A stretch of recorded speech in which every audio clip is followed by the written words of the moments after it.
Muy buenos días, nos da muchísimo gusto ver esta conferencia y compartir con ustedes este mensaje tan impactante que va a sacudir las conciencias y nos va sobre todo a hacer recapacitar acerca de qué corta es la vida y qué importante es para nosotros enfocarnos verdaderamente hacia lo que vale la pena. Porque si tú me preguntas cuál es el tesoro más grande que Dios nos ha dado, es la familia. Y la familia es el tesoro más grande que tenemos, nuestra esposa, nuestros hijos y todo lo demás es completamente secundario. En esta semana, el presidente de Estados Unidos, Donald Trump, hizo un anuncio que ha puesto y ha sacudido la mayor parte de las naciones, principalmente a más de 22 millones de árabes, al declarar que Jerusalén es la capital del Estado de Israel y que la embajada que se encuentra actualmente en Tel Aviv, como las embajadas de más de 86 naciones que en 1986 fueron sacadas de Jerusalén, va a volver otra vez a establecerse en la ciudad de Jerusalén. La ciudad de Jerusalén es la ciudad más conquistada de la historia y es la raíz de tres de las más grandes religiones del mundo entero, que es el judaísmo, el cristianismo y el islam. El islam reclama Jerusalén como su capital. Mahmoud Abbas, el presidente de Hamas y de la Franja Palestina, acaba de declarar. Vamos a pedir silencio con los celulares. Y estamos tratando de poder compartir con ustedes la importancia que tiene estas declaraciones. Porque acaban de declarar, ¿verdad?, que pues no, Jerusalén no es la capital de Israel, es la capital de los palestinos. Aun cuando los palestinos comenzaron a existir en 1962, porque no hay tal cosa como una raíz de palestinos, ni tampoco un trasfondo, ni una nación, sino que en 1962 un hombre llamado Yasser Arafat fundó la Organización para la Liberación de Palestina, y los palestinos simplemente son los árabes que antes de 1948, lo cual voy a desarrollar un poco más tarde, estuvieron ocupando durante casi 1500 años, cuando estuvieron en el exilio los judíos, y reclaman a ellos, aun cuando el libro sagrado del Corán no menciona Jerusalén una sola vez. ¿Cuál es el problema que nos encontramos actualmente? El mundo va a estallar una guerra tremenda de acuerdo al libro que tengo en mis manos que se llama la Biblia. Este libro contiene los registros más antiguos de física, de genética, de química, de biología, de arqueología, de antropología, de literatura, de poesía y de cualquier disciplina académica que tú me quieras mencionar. Durante estos 40 años que tenemos compartiendo este mensaje, en septiembre de este año cumplimos 40 años de levantar este libro a las naciones, no he encontrado a una sola persona en la mayor parte de las naciones donde hemos dado estas conferencias que se atreva a decirme qué libro es más importante y más grande que la Biblia. Hazle esta pregunta a físicos, astrofísicos, ateos, agnósticos, políticos, deportistas, artistas, y la persona que se atreva a decir que hay un libro mejor que la Biblia no sabe lo que está diciendo o ignora profundamente el contenido de este compendio de 66 libros que nos dan realmente las respuestas que nunca la ciencia nos va a responder. ¿De dónde venimos? ¿Quiénes somos? ¿Y hacia dónde nos dirigimos? La ciencia no puede decirnos de dónde venimos, porque para que sea científico tiene que ser repetitivo. Entonces la ciencia especula, teoriza, tienen hipótesis, como la teoría del Big Bang, pues parece que fue un accidente, y el colmo es, ¿verdad?, asegurar y repetir la mentira de hace más de un siglo, que venimos de chita, que somos la selección natural de los animales o especies más evolucionadas, cuando no existe, damas y caballeros, señores maestros de la escuela, una sola evidencia científica de una mutación a otra mutación. ¿Pero por qué se enseña esto? Simplemente porque no hay manera de descubrir de dónde venimos. ni cuál es el origen del universo, ni cuál es el destino del ser humano, porque somos hombres imperfectos, somos una raza caída.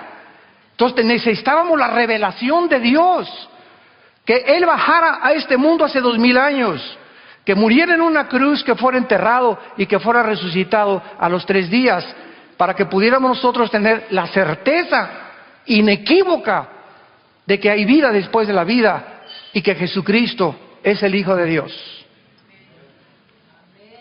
Realmente estamos viviendo, de acuerdo a la Biblia, la recta final, la última generación. ¿Qué tan cerca nos encontramos de nuestra propia autodestrucción?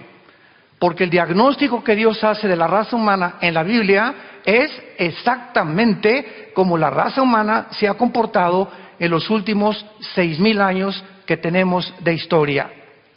¿Podemos nosotros mencionar señales que realmente nos encontramos en la última generación?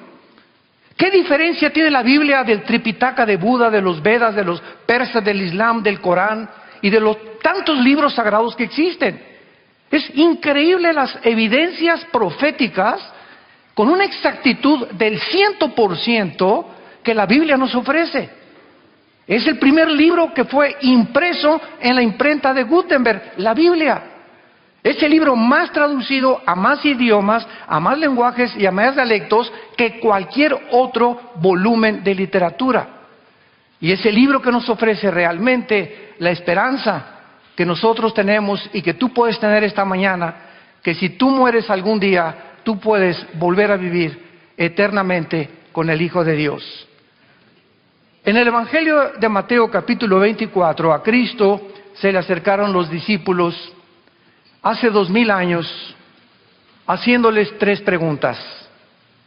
Y estando él sentado en el monte de los olivos, versículo 3, los discípulos se le acercaron aparte diciendo, dinos, número 1, ¿cuándo serán estas cosas? 2, ¿qué señal habrá de tu venida? Y número 3, ¿qué señal habrá del fin del mundo? Respondiendo Jesús les dijo, miren que nadie los engañe. Vendrán muchos en mi nombre diciendo, yo soy el ungido, o sea, yo soy el Cristo, y a muchos se engañarán. Y oirán de guerras y rumores de guerras. Miren que no se turben, porque es necesario que todo esto acontezca, pero aún no es el fin. Porque se levantará nación contra nación, reino contra reino, y habrá pestes, hambres, terremotos en diferentes lugares, y todo esto será el principio de los dolores. Cuando Jesús menciona que una de las señales del mundo era cuando las naciones del mundo se enfrascaran o se involucraran en una guerra mundial, durante toda la época del ser humano, de acuerdo al Instituto para la Investigación de la Paz en Suecia, Estocolmo, en los 6000 años de historia que tenemos, damas y caballeros, solamente hemos visto 25 años de paz. 25 años de paz, de acuerdo al Instituto para la Investigación de la Paz, en Estocolmo, Suecia, que el ser humano ha vivido en paz. Toda la historia del ser humano son guerras. Desde que Caín asesina a su hermano Abel con una mandíbula de un burro. Desde entonces el ser humano es un ser humano contra el otro, blancos contra amarillos, negros contra blancos, católicos contra protestantes, etcétera, etcétera. Es una guerra étnica, un racismo entre nosotros impresionante por la maldad que existe dentro del corazón y el egoísmo de hacernos creer que somos superiores a los demás. Esto es importante porque fue hasta 1914, cuando por primera vez, aun cuando siempre ha habido guerras, hasta el siglo XX, en 1914, se enfrascan nación contra nación y tenemos 4 años de la Primera Guerra Mundial. 1917, Nikolai Lenin comienza a hacer la revolución bolchevique comunista, entramos 20 años casi después a la Segunda Guerra Mundial y podríamos decir que a partir del siglo XX, de la Primera Guerra Mundial, la raza humana o la historia humana ha entrado en la recta final que terminará antes de que este siglo culmine. Esto es importante porque al mismo tiempo que en el siglo XX fueron 2 guerras mundiales. El siglo XX es el siglo donde más conocimiento el ser humano ha obtenido, lo cual se profetizó hace 2500 años en un libro del profeta hebreo que se llama Daniel. Hace 2500 años, en el capítulo 12 de este profeta hebreo, en el versículo 4, escuchen lo que él recibió como revelación. Y le dijo así un ángel de Dios: Daniel, cierra las palabras y sella el libro hasta el tiempo del fin. Muchos correrán de aquí para allá y el conocimiento se aumentará. Veamos nosotros a continuación, damas y caballeros, que de acuerdo a esta profecía, hace 2500 años se cerró o se le puso un candado y el ángel le dijo a Daniel: Daniel, la revelación que te estoy dando van a pasar 2600 años aproximadamente, y hasta el tiempo del fin la humanidad va a comprender lo que te acabo de revelar hace 2600 años. Veamos a continuación que desde Adán y Eva, damas y caballeros, saltamos del burro al motor de gasolina hasta el siglo XX. Lo que no se descubrió en casi 5500 años o más, se descubrió en menos de 50 años. 1892, los hermanos Dugea manejan el motor de gasolina. En 1905, Henry Ford, en un carro modelo T, comienza a circular a 25 kilómetros por hora. 1903, los hermanos Wheelwright, norteamericanos, hacen la primera tentativa de volar. 1929, Alejandro Fleming descubre la penicilina. 1945, el doctor Oppenheimer y Enrico Fermi, italianos y alemanes respectivamente, se unen para desarrollar el proyecto Manhattan, para comenzar a bombardear el uranio 235 y fisionarlo y producir la primera fisión nuclear de la historia, fabricando las primeras bombas atómicas.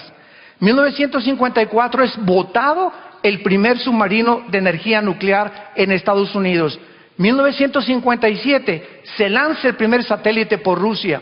1973 es puesta en órbita la primera plataforma espacial. 1969 el hombre llega a la Luna. 1975 se produce la primera PC. 1983 los primeros teléfonos celulares, y 1991 se desarrolla la red de Internet. Damas y caballeros, desde los 90 a nuestros días, ya qué cosa nos sorprende en la época cibernética en la que estamos nosotros viviendo. Escuchen esto: en el siglo XX se inventaron los focos, la aspirina, los plásticos, la insulina, la televisión, el radio, los trasplantes, el chip de silicio, el rayo láser, el refrigerador, el cine, la píldora anticonceptiva, la lavadora, los teléfonos celulares, el iPhone, el iPad, etcétera, etcétera. La pregunta es: ¿por qué fue hasta el siglo XX que el hombre alcanzó este desarrollo tecnológico y científico que durante los siglos anteriores jamás se había logrado? La respuesta es muy sencilla: para que Dios nos pudiera advertir que nos comencemos a preparar para su venida. Dice la Biblia en la primera carta a los tesalonicenses: porque no somos hijos de las tinieblas, somos hijos de la luz, y no somos de la noche ni de las tinieblas. No durmamos como los demás, sino velemos y seamos sobrios, porque no nos ha puesto Dios para la ira, ni para el juicio que viene sobre el mundo. Antes de que Cristo regrese, la Biblia establece, millones de personas vamos a desaparecer en lo que se conoce como el arrebatamiento de la iglesia. Y va a llegar un día en que vas a voltear y tu esposa no está en tu cama, no se fue con el lechero. Y tus hijos desaparecieron o tu esposo desapareció. Todos los millones de niños en los hospitales van a desaparecer y van a comenzar el mundo a producir una confusión en los medios de comunicación. Pilotos se van a estrellar porque desaparecían los pilotos, accidentes múltiples en las carreteras. ¿Y qué creen ustedes que va el mundo a comenzar a responder ante la desaparición de millones de personas? Se los llevaron los ovnis. Y esto es algo muy claro que desde 1946 la aparición del fenómeno ovni ha tenido lugar con más frecuencia, preparando el mundo para una venida de una forma sobrenatural de supuestos extraterrestres. Y que la Biblia nos muestra que no son extraterrestres, ni marcianos, ni jupiterianos, ni plutonianos, son ángeles caídos, bajo la agencia de un querubín llamado Lucifer, que después se le puso el nombre de Satanás, que significa el adversario, y después se le llamó el diablo, que significa el acusador. Estamos rodeados de un mundo de maldad, donde hay influencia y energías poderosas sobre los seres humanos para volvernos locos, para abortar la misión que tenemos en este mundo, para hacernos creer que venimos de los animales y que no somos agentes morales responsables de nuestras acciones. Es un mundo completamente dominado en el cual, cuando conocemos la verdad, Jesús dijo, la verdad te hará libre. Y no es hasta que conoces la verdad en Jesucristo que tu mente será engañada e irás de botella en botella, de mujer en mujer, de negocio en negocio, de filosofía en filosofía, cienciología, que el Calimán, y que la cientología, y que esto y el otro, y que la dianética, etcétera, etcétera. Y el mundo está perdido y se siguen oyendo las palabras: yo soy el camino, la verdad y la vida. Las palabras del Hijo de Dios. Dios quiere que nosotros sepamos que el conocimiento que el hombre ha adquirido en el último siglo ha sido una de las señales principales de que nos encontramos al final de la historia. Pero lo más irónico de esto es que en el siglo XX, donde más conocimiento científico y más avances tecnológicos el hombre alcanzó, escuchen esto, es el siglo donde más ateos surgieron. Antes del siglo XX, Blaise Pascal, astrofísico francés, cristiano; Isaac Newton, el que descubrió la ley de la gravitación, cristiano; Einstein confesó que él creía en Dios; Louis Pasteur, Kepler y todos estos científicos, Galileo Galilei, que casi la Iglesia Católica lo crucifica por decir que el Sol no circulaba la Tierra, sino que es la Tierra la que circula alrededor del Sol, eran cristianos. ¿Qué pasó en el siglo XX? Que el conocimiento nos ensoberbeció. Sigmund Freud, ateo; Carlos Marx, ateo; Carlos Darwin renegó de su cristianismo; Friedrich Nietzsche, el padre del nazismo, del comunismo y del fascismo, ateo, el que proclamó que Dios está muerto; Jean-Paul Sartre, el padre del existencialismo, en 1990, que muere cuando escribe su libro El muro y la náusea, diciéndole a su hija: hija, he tratado de poder pelear contra un Dios que no existe, es incongruente mi filosofía porque he descubierto que filosóficamente es insostenible mi ateísmo. Y así tenemos a Carlos Sagan, el astrofísico también ateo, que dijo, pues no hay nada en este mundo más que lo que podamos, el propósito que le podamos dar a nosotros. Pero viene una sorpresa impresionante en 1954, cuando el doctor Crick y el doctor Watson, norteamericanos, les dan el premio Nobel de Medicina por descubrir el ácido desoxirribonucleico, conocido como el ADN. Cuando el hombre comienza a involucrarse en descubrir que en los billones de células que el cuerpo humano tiene, tenemos cromosomas con genes dentro, con el ADN, o sea, con un programa, con información, los ateos, el 62% de los ateos, desde el año 2005 al año 2012, en 7 años, se convirtieron a la Biblia. Viendo que era imposible seguir sosteniendo que somos el resultado de una evolución y que es imposible biológicamente, la primera y la segunda ley de la termodinámica, físicamente la de la entropía, niega completamente la evolución y químicamente también. Y ahora genéticamente nos demuestra la genética que es imposible que el ADN de un chango lo tenga el ser humano, o el camello, o el de un león, o el del león un tigre, o el de un perro, un gato. ¿Por qué? Porque esta es la información que Dios puso en cada uno de nosotros para destruir la sabiduría de los sabios y de los que se dicen ateos. Y gracias a Dios que ahora ahí está el Instituto para la Investigación de la Creación Científica en San Diego, California, El Instituto Apúntalo para la Investigación Científica en San Diego, California, que alberga más de 1,600 científicos con doctorados que se convirtieron al cristianismo y que proclaman que la Biblia es la palabra de Dios y que los cielos pasarán y que jamás ninguna cosa que la Biblia se adelanta a la ciencia, ningún libro sagrado puede ni siquiera discutir con la Biblia. Vemos en segundo lugar otra señal. En 1945 se sueltan 2 bombas atómicas sobre Hiroshima y Nagasaki, 2 ciudades y un puerto de Japón, matando a más de 150,000 japoneses.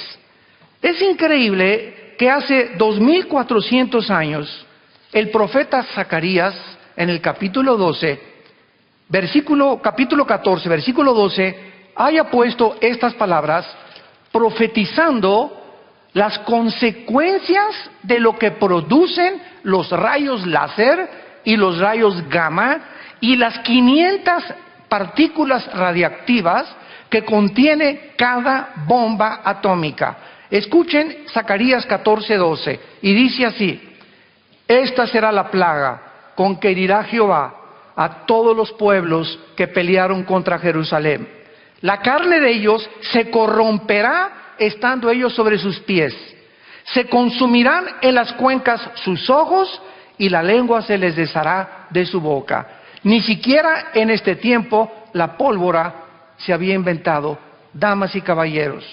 ¿Saben ustedes que en 1942 Oppenheimer y Fermi hacen el proyecto Manhattan entre Estados Unidos, Canadá, Gran Bretaña, para un proyecto ultra secreto denominado Manhattan o el proyecto Manhattan?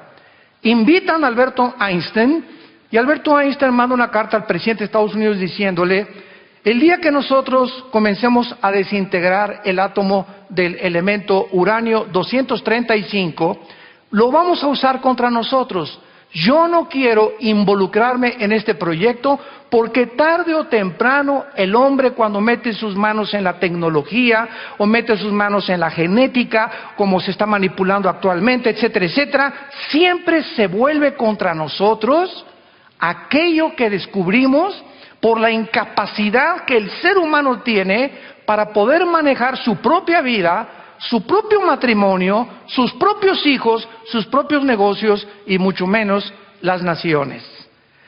El 6 de agosto de 1945, a las 8:15 de la mañana, se lanza a una altura de 500 metros. La bomba atómica no explota cuando toca el suelo. La bomba atómica explota a 500 metros antes de que toque el suelo para su información.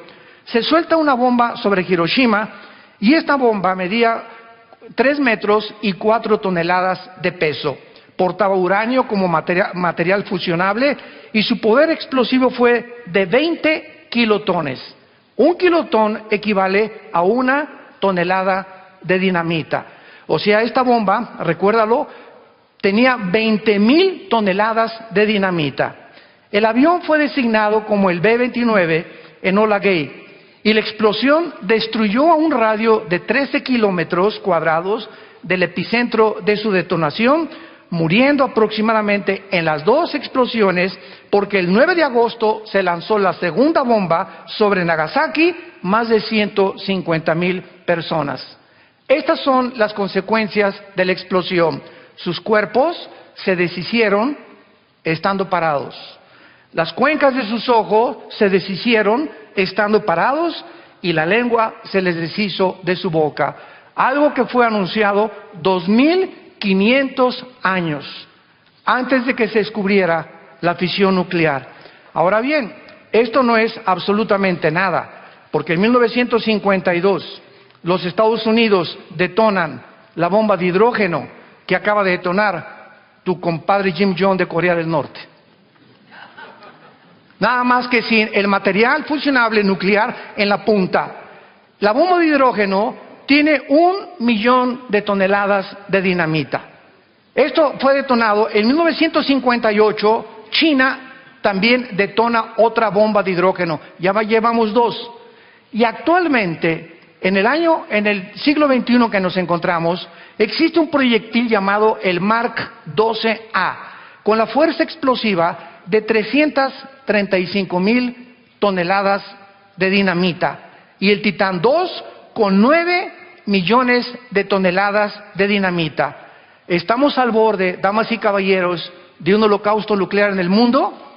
¿Acaso son juguetes que las naciones están acumulando para ahora en Navidad cantar Jingle Bells, Jingle Bells?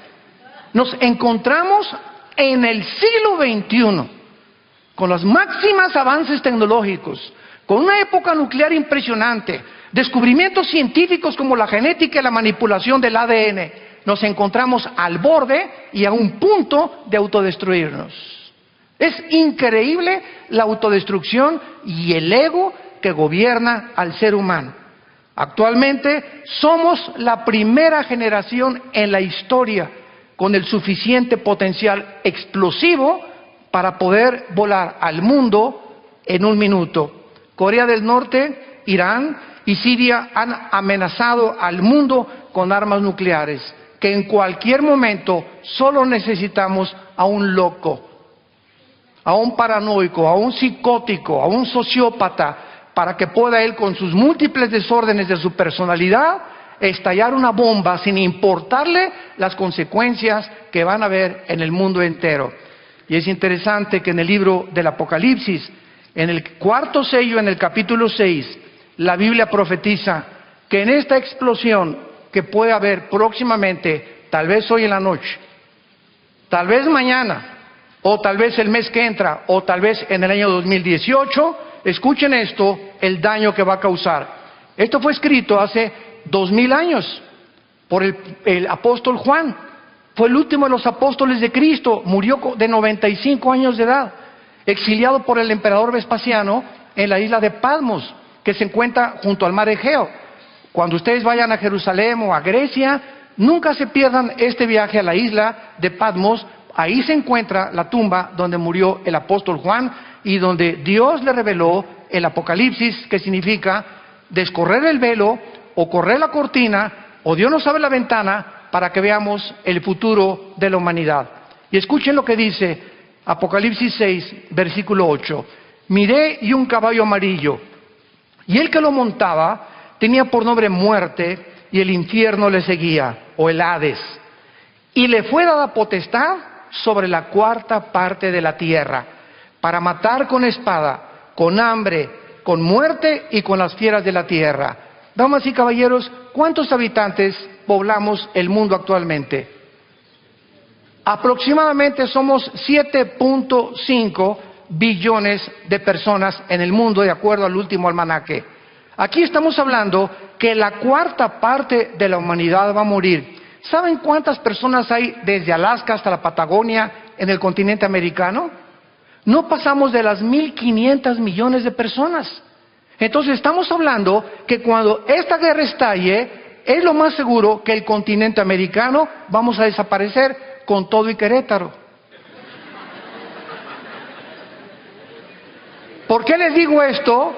Porque en la Biblia no aparece Querétaro. En la Biblia no aparecen los Estados Unidos de Norteamérica. A pesar de que desde 1945 Estados Unidos de Norteamérica ha tenido la supremacía militar, política y económica del mundo, compitiendo en la Guerra Fría con la Unión de Repúblicas Socialistas Soviéticas del 52 al 90-91, Estados Unidos no aparece en la Biblia. Y lo más seguro es que, como en la Biblia aparecen las naciones que van a sobrevivir a la última guerra, son las naciones, la mayor parte de Europa, algunas de Asia y del Medio Oriente. El continente americano desaparece completamente. Así que, ¿verdad? Prepárate para encontrarte con tu Dios, y si es a través de una guerra nuclear, nosotros ya tenemos lista la maleta para irnos el día que sea. Dice la Biblia que ahora nosotros encontramos la tercera señal acerca de que nos encontramos en la recta final. Cuando el último zar de Rusia, Nicolás II, un misionero se acercó a él y le hizo esta pregunta, el zar: dime una prueba de que existe Dios. El misionero le dijo al último zar de Rusia, Nicolás II, Israel. Cuando el zar oyó la palabra Israel, comenzó él a cuestionar desde luego al misionero con mucho más preguntas, y la mayor parte del mundo ignora que Israel, que es el tamaño de Nueva Jersey, Estados Unidos, es un botoncito en el Medio Oriente, rodeado por más de 20 naciones árabes con más de 25 millones de personas, es la única civilización étnica en la sociología, la única civilización que ha sobrevenido a todos los babilonios, a los griegos, a los egipcios, a los caldeos. Todos han desaparecido en las arenas del desierto, pero Israel, el 14 de mayo del siglo pasado, de 1948, ante los ojos expectantes de la humanidad, en un solo día se constituye en el Estado libre, soberano e independiente de Israel, nombrando a David Ben Gurión el primer ministro y convirtiéndose en el centro de la manzana de la discordia, principalmente Jerusalén, hasta el siglo XXI en que nos encontramos. En el libro de Amós, en el Antiguo Testamento, capítulo 9, otro profeta hebreo se hizo esta profecía acerca de que Israel tenía algún día, después de ser exiliado, cuando el general Tito, hijo de Vespasiano, el emperador romano, en el año 70 después de Cristo, llegó a Jerusalén y no dejó piedra sobre piedra. Arrasaron completamente Jerusalén. Escuchen esto, y desde el año 70 después de Cristo hasta el 14 de mayo de 1948, los judíos fueron esparcidos por el mundo entero y se mezclaron con los españoles, con los italianos. Hay mexicanos judíos que no lo saben que son judíos, costarricenses, nicaragüenses, negritos, etíopes, etcétera, etcétera.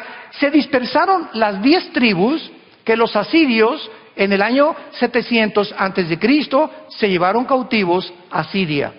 Y esto es impresionante porque cuando este zar escuchó que el pueblo judío era una evidencia de la existencia de Dios, lo vamos realmente a comprobar. En primer lugar, ¿por qué Dios escoge a los judíos? Y si hubiéramos sido los mexicanos, ¿y por qué no los italianos? Y si hubieran sido los ticos de Costa Rica, los nicaragüenses, ¿y por qué no nos escogió a nosotros? La cuestión es la siguiente: Dios en su soberanía escoge a un pueblo para formarlo sobrenaturalmente, porque el pueblo judío nació de la esposa de Abraham, Sara, cuando ella tenía 90 años y los ginecólogos le dijeron que era estéril. Abraham, ni con las pastillas que hay ahorita, podía Abraham, ¿verdad?, tener hijos. Y entonces Dios, sobrenaturalmente, ¿verdad?, permite que Sara sea embarazada, y es la única nación que ha nacido por eso sobrenaturalmente, por el propósito que Dios tenía para enseñarnos al final de la historia. Entonces, en segundo lugar, Dios escoge a los judíos para que a través de ellos tuviéramos 66 libros que forman el compendio de las Sagradas Escrituras, y para que a través de los judíos, y no hubiera ninguna otra alteración, todos los autores de la Biblia, menos el doctor Lucas, que era gentil, eran todos hebreos. Número 3, Dios escoge a los judíos para que a través de este grupo étnico naciera el Mesías prometido, Jesucristo, el Hijo de Dios.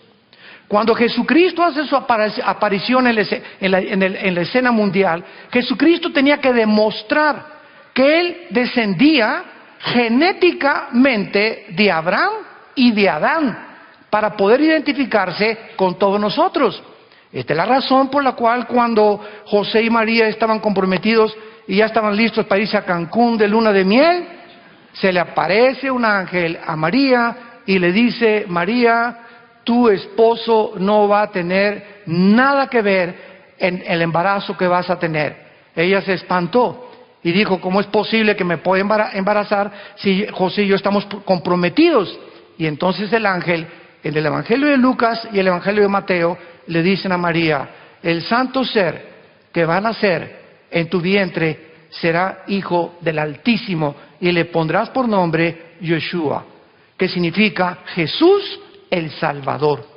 Ahora bien, damas y caballeros, hasta 1954, escuchen muy bien, hasta 1954, cuando se descubre el ADN, la gente comienza a entender por qué José no se pudo meter con María. ¿Por qué el Hijo de Dios no podía nacer como tú y yo nacimos? Y entonces se descubre que las mujeres tenemos 46 cromosomas los hombres y 46 cromosomas las mujeres. Pero las cromosomas del óvulo o sexuales de la mujer son 23 cromosomas. Y las 23 cromosomas del cromosoma o del esperma del varón, apúntalo. La mujer tiene 2 cromosomas XX. El hombre tiene cromosomas XY. Y estas cromosomas son las que determinan el género masculino o femenino. Tú eres varón y yo soy varón porque mi padre, cuando tuvo relaciones con mi mamá, fue el cromosoma Y el que fertilizó el óvulo de mi mamá y nacimos varones. Y tú eres mujer porque el cromosoma X de tu papá fertilizó las 2X de tu mamá y naciste mujer. En otras palabras, las mujeres no tienen el cromosoma Y, solamente tienen 2X, el hombre tiene el Y. Ahora, ¿qué fue lo que pasó?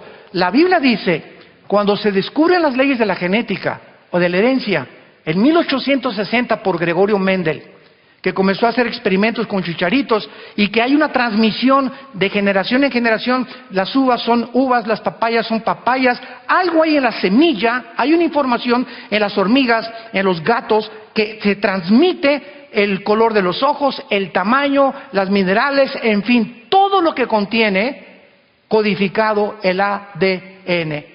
Entonces se descubre cuando las leyes de la herencia, que todos hemos heredado de nuestros padres, el color de los ojos, unos las orejas de papalote de la abuelita, otros, ¿verdad?, hasta el carácter, eres igual de berrinchudo que tu papá. Entonces la ciencia corrobora que las leyes de la herencia están escondidas en el ADN.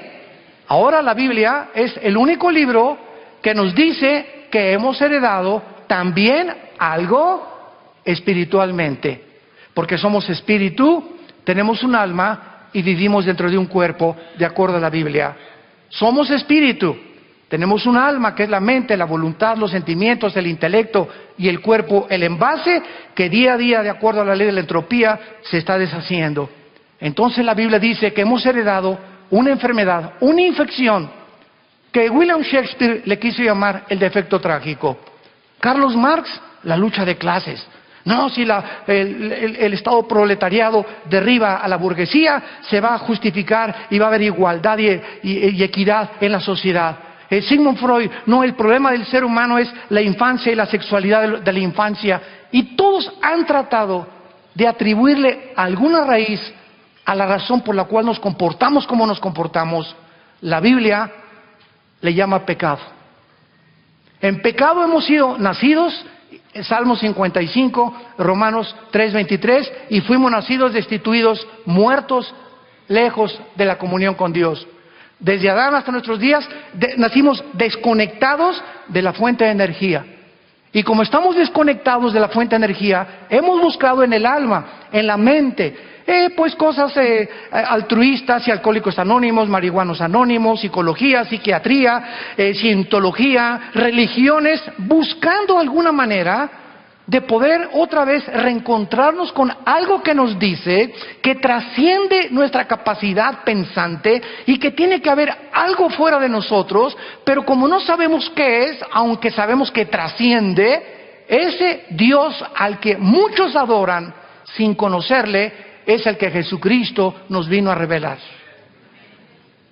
Y hasta que tú encuentras a ese Dios que en tu alma... Yo lo busqué en el comunismo, en la dialéctica materialista, lo busqué en la psicología, en la psiquiatría. Me quería ir de monje budista a los Himalayas cuando tenía como 20 años. Quería raparme y ser Hare Krishna también. En fin, ¿verdad? Todos buscamos algo. ¿Por qué es vivo? ¿Por qué existo? Y fue lo que Sócrates anticipó hace aproximadamente 2200 años. Pienso, luego existo. Existo, luego vivo. Vivo, tiene que haber una causa. Esta causa no está dentro de mí. Esta causa tiene que estar fuera de mí. Entonces, a esa causa fuera de mí le llamo el Dios desconocido.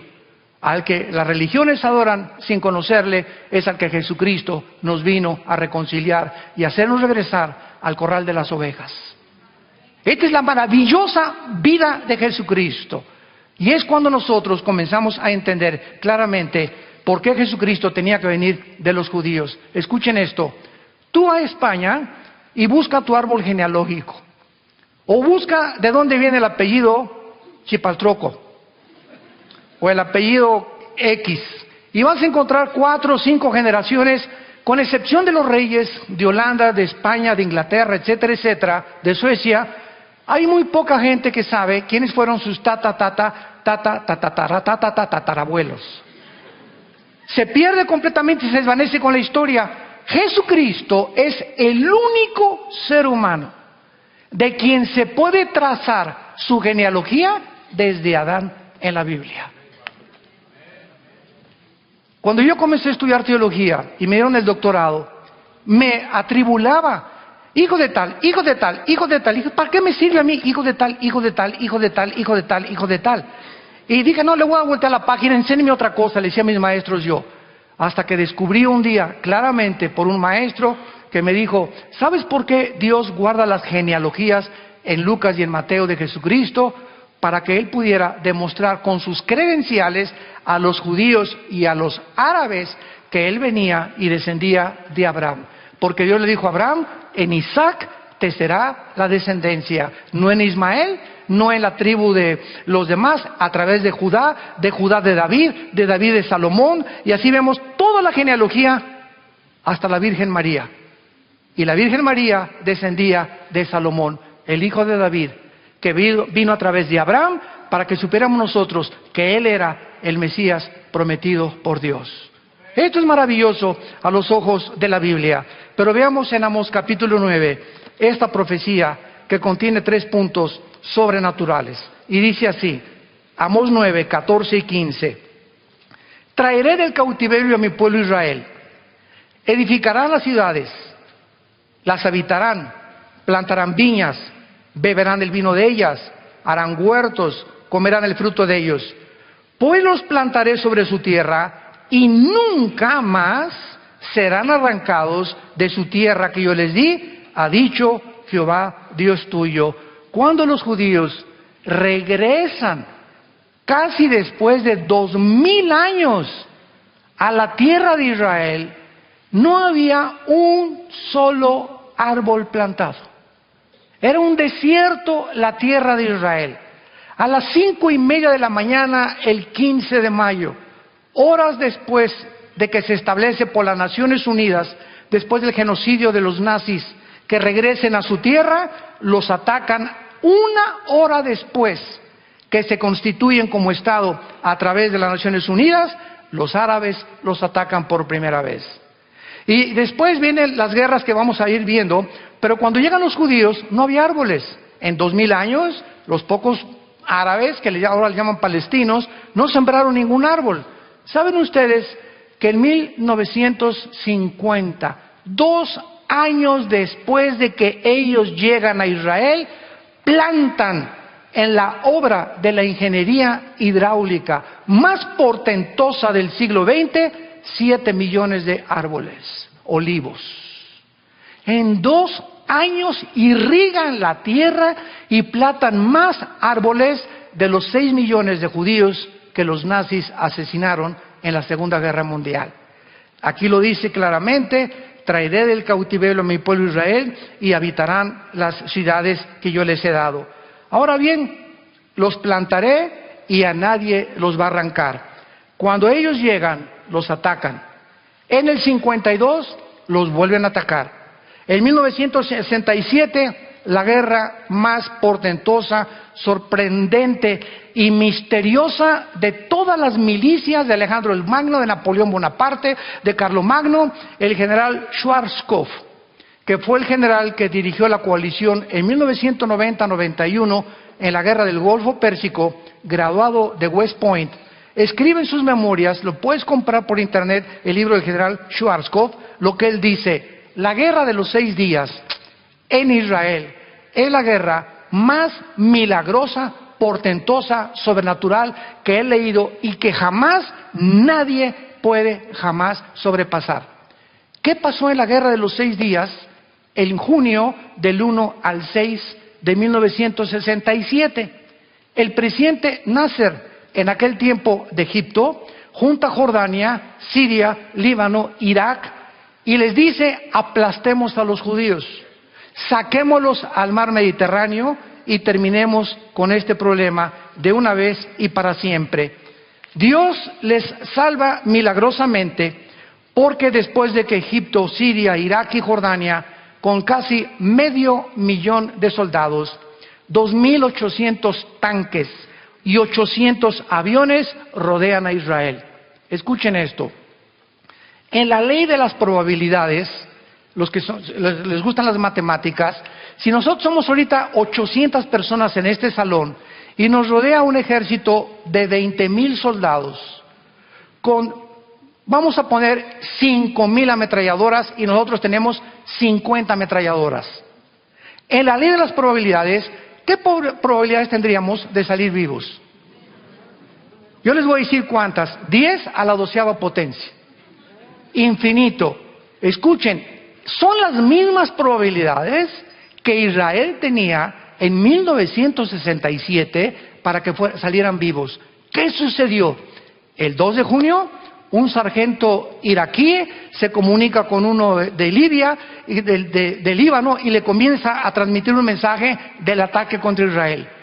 La intercepción que tenían los judíos ya en ese tiempo, porque son los amos de la aviación todavía, los mejores pilotos del mundo, más que los norteamericanos, que los ingleses y que los rusos, son los pilotos judíos ahorita, interceptan este mensaje y los aviones judíos, el F-16, se suben 6 pilotos el 2 de junio y a las 4:30 de la mañana, cuando estaban soñando todavía en el Calimán los egipcios y los sirios y los iraquíes, bombardean sus aeropuertos y acaban completamente con toda la aviación de todos ellos.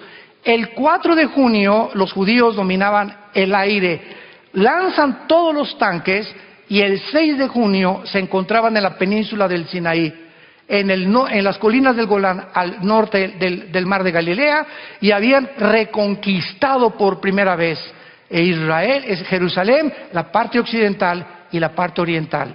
El general Moshe Dayan, que fue el que dirigió esta operación de guerra, se levanta, ¿verdad?, alaban a Jehová y le dan gracias a Dios, y las Naciones Unidas les mandan un mensaje: por favor, retírense de la colina del Golán, retírense de Egipto, porque si no se arma otra guerra y vamos a partir Jerusalén en 2 secciones. Se pueden quedar con la parte oriental, que es el Muro de los Lamentos, donde están ahorita, y en la parte occidental, que es donde están los musulmanes con la mezquita de Omar.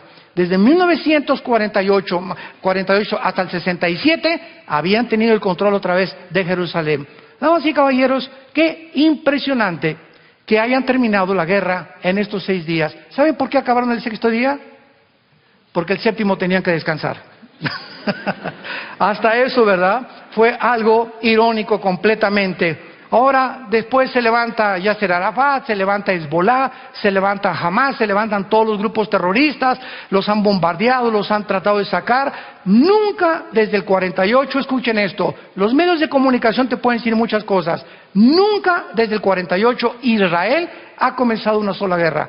Siempre han sido defendidos por Estados Unidos o por las mismas armas que ellos tienen, pero nunca han sido ellos los agresores. ¿Por qué? Porque el juramento de Yasser Arafat y de Mahmoud Abbas antier dijo: nosotros no vamos a tolerar que Jerusalén sea la capital de los judíos, es la capital de los palestinos, y daremos nuestra vida por ellos. Y así dice la Biblia que va a terminar la historia humana en Jerusalén. Escuchen lo que dice Zacarías capítulo 12, otro profeta de hace 2600 años. Dice Zacarías capítulo 12, versículo 2 y 3. Pongo a Jerusalén por copa que hará temblar a todos los pueblos del alrededor contra Judá, en el sitio contra Jerusalén. En aquel día yo pondría a Jerusalén por piedra pesada. A todos los pueblos y todos los que se la cargaren serán despedazados. Bien que todas las naciones de la tierra se juntarán contra ella. Esto fue escrito hace 2500 años, cuando ellos no habían sido todavía dispersados, cuando no habían regresado otra vez, pero estaba el profeta diciendo que Jerusalén sería la mecha que encendiera la tercera guerra mundial. ¿Y en qué año estamos? 2017. ¿Y cuál es ahorita la manzana de la discordia en el mundo? Jerusalén. Damas y caballeros, aquí está. Aquí está la palabra de Dios. Exactamente cada siglo, cada año, cada década que pasan los acontecimientos científicos relevantes, tecnológicos, geopolíticos, la Biblia se adelanta para demostrarnos que solo Dios puede darnos el futuro y asegurarnos con la exactitud del 100% que en 2000 años que la Biblia existe, nunca ha habido nadie que pueda atacarla o decir, hay una contradicción. Cuando esa persona, tarde o temprano, descubre que su problema es de él, es mental, no entiendes por qué es la mente de Dios. Y cuando estudias teología, descubres la razón de por qué Dios hace las cosas que hace. Y esto es maravilloso, porque nos encontramos precisamente al final de esta historia, cuando en cualquier momento la historia va a terminar. Y cuando tu tiempo y tu vida ya no tienes más oportunidad de poder decirle a Dios, perdona mis pecados, entra a mi corazón, te recibo como mi Señor y Salvador. Tal vez hoy es para muchos de ustedes la última vez que Dios les ha hablado.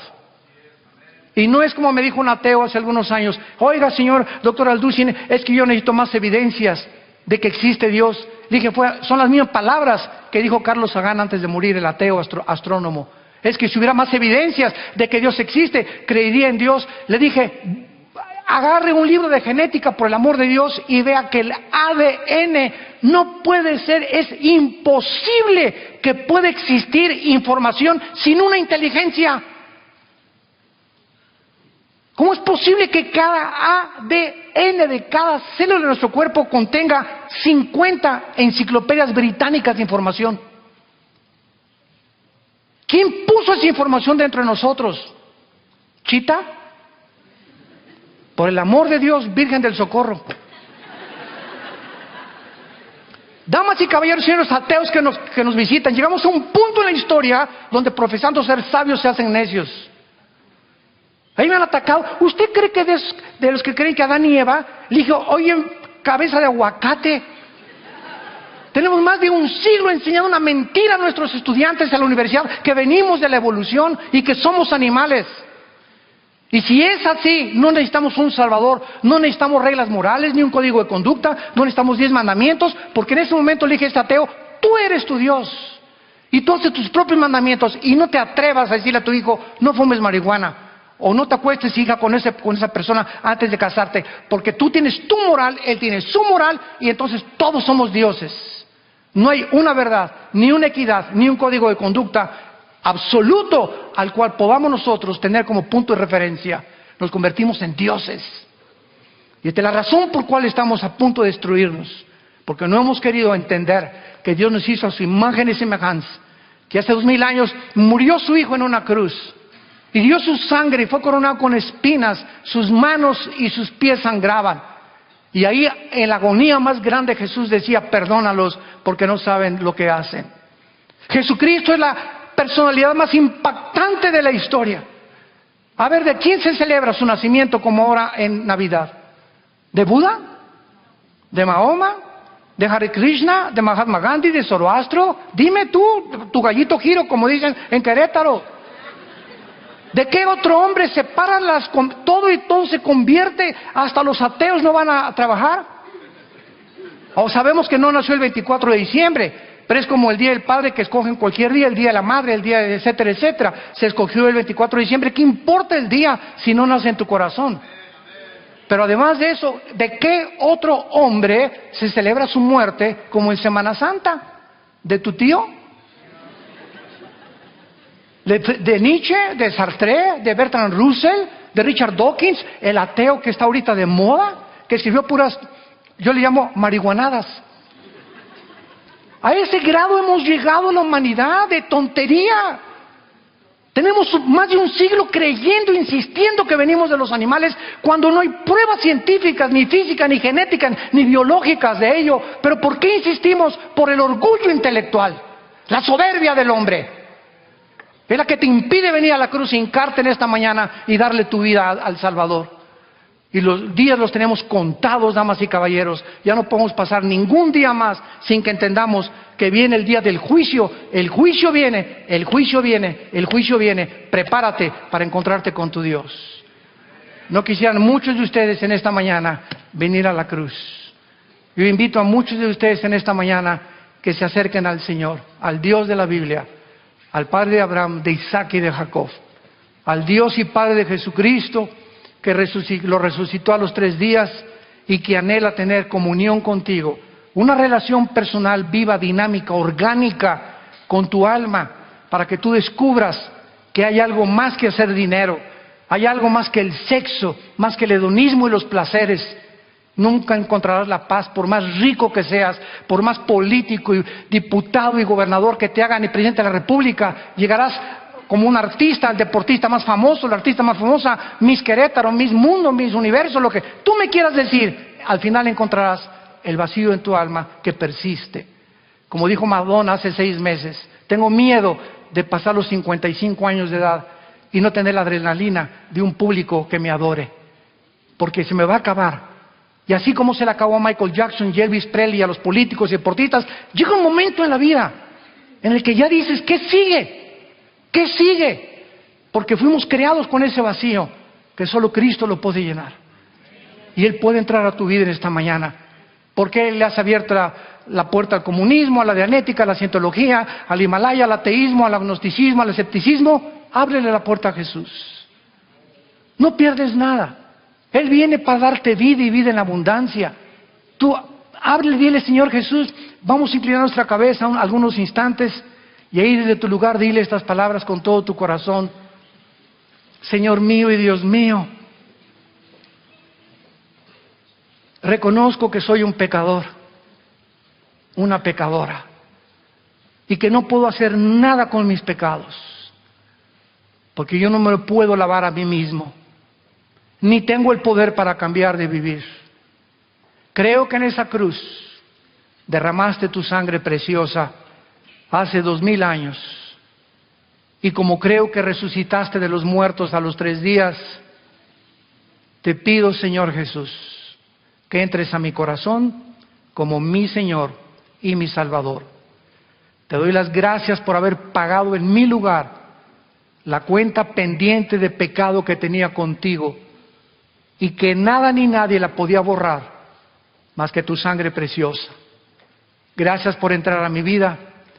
Quiero conocer la verdad, quiero ser libre, quiero morir en paz, sabiendo que si hoy mismo me llamas a casa, tengo la seguridad de irme contigo, no porque lo merezca, sino porque tú diste tu vida en mi lugar.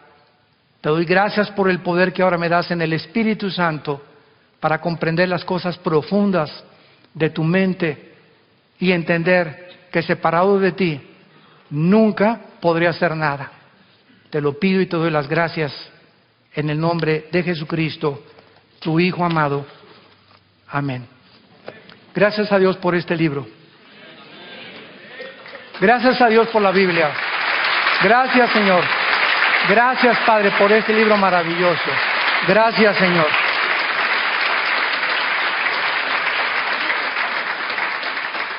Todas las personas que en esta mañana hayan hecho esta oración, no hay ninguna persona que Cristo haya llamado a escondidas.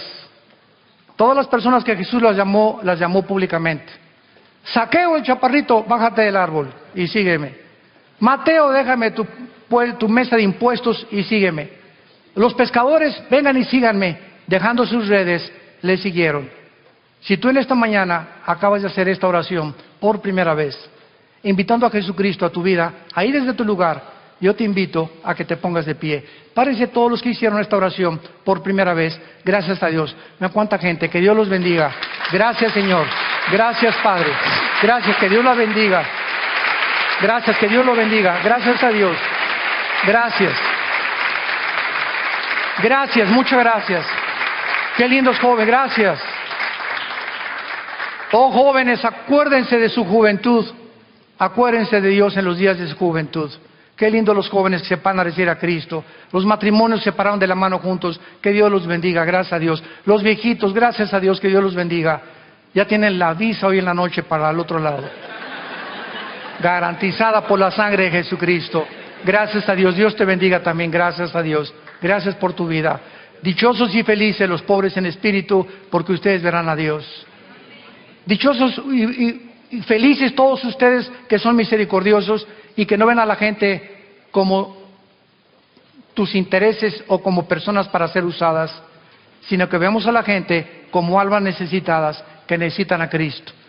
Y dichosos y felices seas cuando te persigan y cuando la gente se burle de ti porque eres cristiano.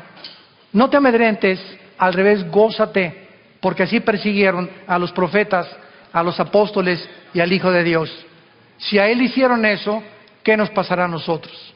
Gocémonos y alegrémonos cuando en el nombre de Jesús somos perseguidos, porque grande es el galardón que Dios tiene para ustedes en los cielos. Que tengan mucha paz y que Dios les bendiga.